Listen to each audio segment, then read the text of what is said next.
Hi, my name is Marianne, and an interesting fact about me is that I'm actually graduating this year. I study photography and video at the University. Hi, my name is Mary Frances Somtochukwu Ezehs, and I am a dancer. My name is Matthew Ezehs, originally from the eastern part of Nigeria.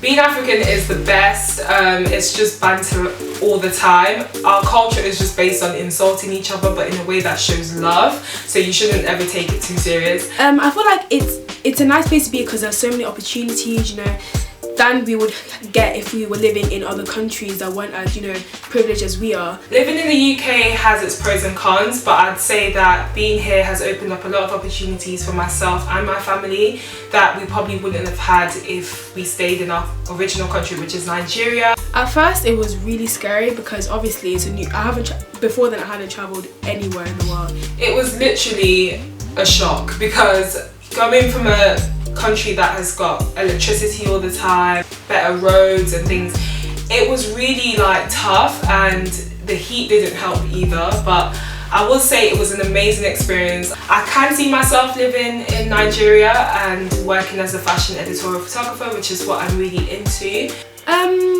Pretty average. Obviously everyone has their ups and downs. I had my ups and downs, but with my parents, I found them really supportive through everything that was going on, and they always seemed to have a happy and positive demeanour even if things weren't going great. The biggest struggle was fitting in and feeling like I was smart enough.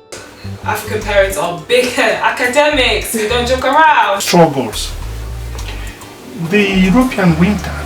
A lot. I feel like the main one was when we would go to the park in St. Matthew's with our dad, and he would carry me on his shoulders. The birth of my daughter, Mary Frances, was the icing on the cake. So culture is a big thing for me. It reminds me of where I come from. It has a lot of traditions attached to it that, some people might not agree with on the outside, but it is our culture at the end of the day. So I have a lot of respect for it. A lot of it is to do with respect itself and how you should carry yourself as a woman and things like that. So I do love my culture. I absolutely love Nigerian culture because it's so different.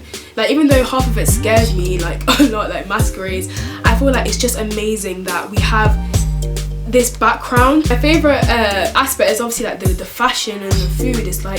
It's just, again, it's really different, and I just love it because it makes me stand out, and honestly, it's delicious. The aspect of the culture is our events. So when we all come together as a community, everyone dresses up. Your auntie is there, her gele, her ashwebi. It's literally vibes, and the dancing, the way different tribes come together and show off, what they do in their tribe, what I do in my tribe, and you're just always learning, and you're just enjoying good food, amazing music. So that's definitely a really good part of the culture. Okay. And the first question is, what does Iriji mean to you? It's an opportunity for families to come together to celebrate our heritage. And back home in Nigeria, the Igbo community, we do celebrate this event known as Onwa Sato, and Iriji Festival is quite significant in the Igbo culture. So the question is, how do you think Iriji best shows our culture? Well, Iriji is one of the most important cultures in Igbo land. When you talk about Iriji is G itself is one of the richest crop in Igbo, and we the Igbos, we do celebrate Iriji festival. And the final question is, where do you see Iriji going in the future? This aspiration that in future our children will continue, even though they are born in diaspora, may not have the opportunity to go back home to celebrate Iriji, but because they've been taught and they've seen it done here, they're gonna continue.